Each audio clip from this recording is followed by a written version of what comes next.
Hi, I'm Christina Reardon, and I'm the English language translator of Natasha Kronberger's beautiful novel, Blackberry Heaven.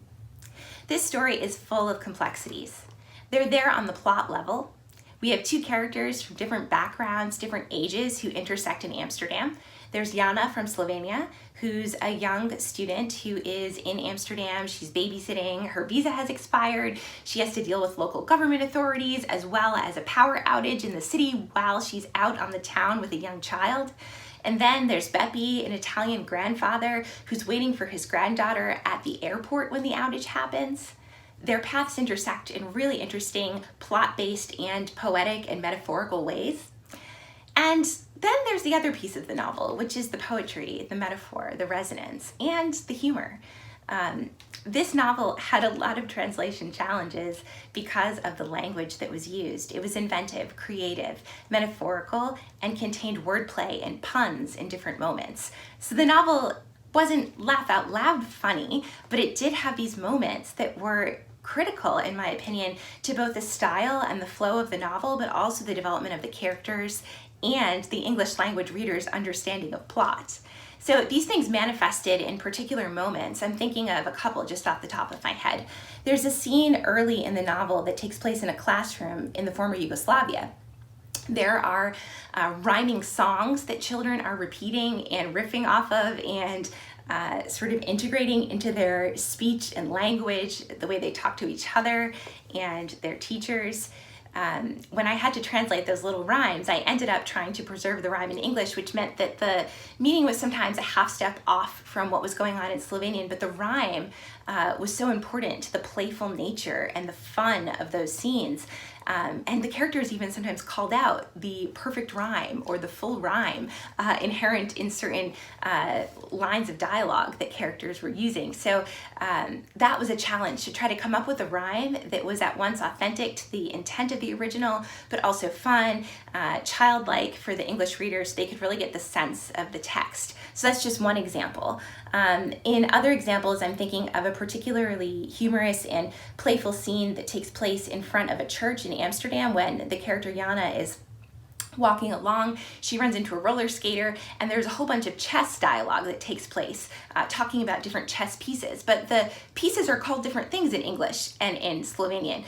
What they're called in English, the exact pieces that were being referenced are not going to create the same pun if I name them in English the way that they were meant to be named. So I actually ended up calling certain chess pieces different chess pieces in English. I wasn't doing a one-to-one translation because the humor would have been lost in that moment. And so there's certain moments where stylistically, to preserve a sense of laughter or at least pun and lightheartedness, I tried to come up with something that was just really close to the original, but a half step away.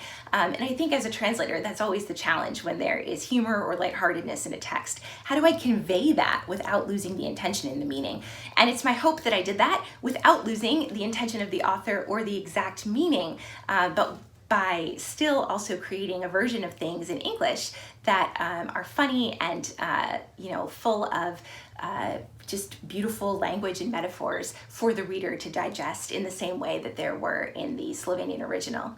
A couple other just sort of small things, well, not small things actually, really big things that I think were particularly challenging. The style of this novel is what I think makes it so remarkable, and it was incredibly difficult to translate that style in certain instances into English. So what I mean by style is there are many long sentences. Of course, this is a feature of a lot of Slovenian literature, and in English, in the post-Hemingway era, the sort of shorter sentence is usually, upheld as a virtue. So I didn't cut the sentences down from the original. I did keep them just as long because I think that's stylistically important, but it did require me to do some creative maneuvering with grammar and with commas and with pauses in other ways in the text.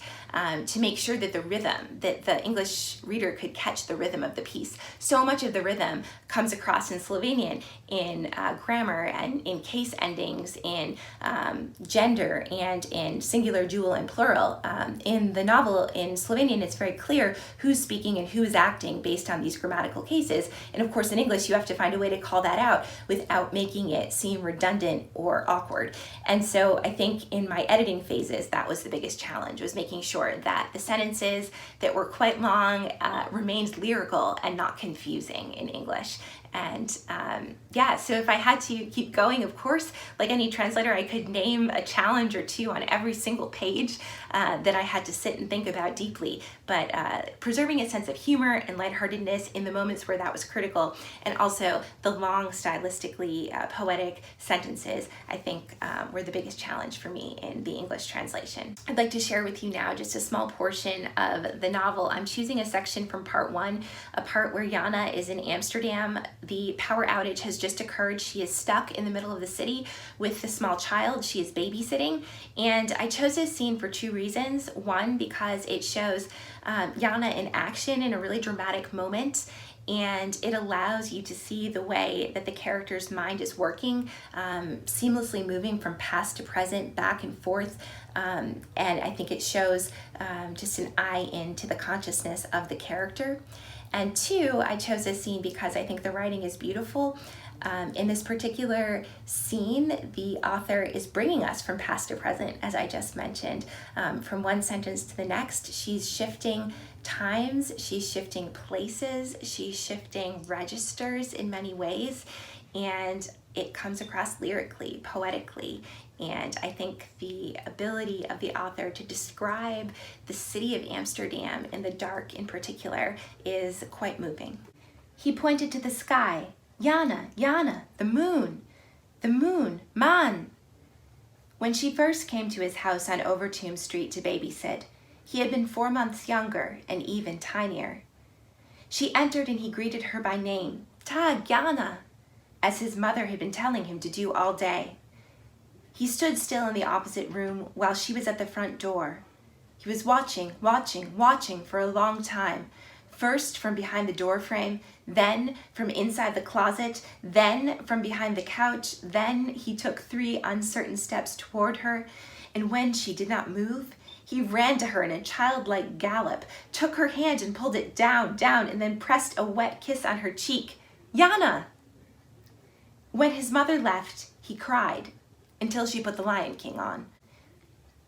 He sat in front of the television, barefoot and with tear-stained cheeks, a red nose, and the pursed lips that made him look like a little girl.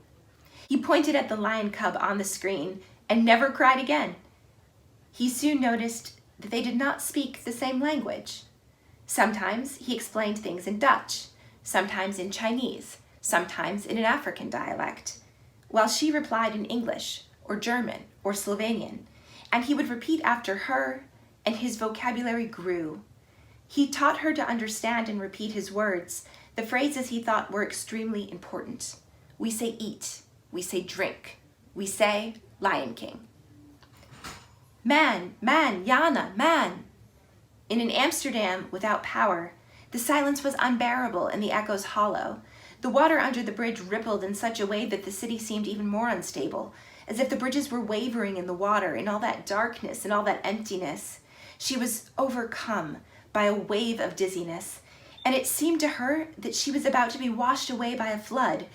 It would carry her from the red light district to the tram and sweep away her left shoe. All of a sudden, no one was left on the streets. There were no steps, no bikes, no cars. No, cars were not allowed in the center of Amsterdam.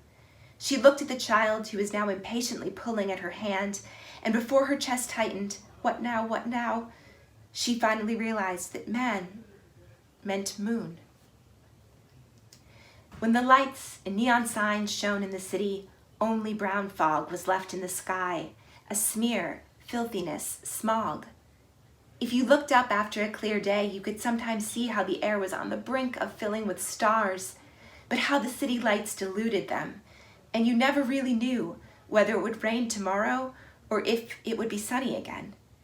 The child danced along the bridge and laughed at her, and she was afraid he would fall in all this giddiness, and the last thing she needed was him breaking something.